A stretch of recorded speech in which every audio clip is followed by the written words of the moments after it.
You're going to need to do to use DampRid, what this is it's a moisture removing tool. Now you can see right here, I'm in a closet, so this is where I'm going to use it. Any place that can get unexpected moisture is where you actually want to use this. This is my closet, so I'm just going to leave it on my shelf, and it basically lasts for an extremely long time. This right here is 1 pound. You can basically just take off the lid. In doing so, it'll automatically start removing moisture from the room. Now, it's important to replace one of these every 45 days, but it's basically going to be charcoal activated so that it can actually remove all the moisture that's the room that you're actually in. You can use this on boats, cars,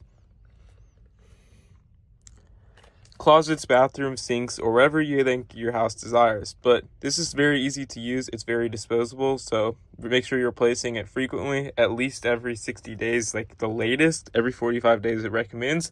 But that's all you need to do. And I personally just place it on my shelf like so, and just leave it there, let it sit, and bang, you're good to go. Just let it sit and set a reminder to actually, change it off, of course.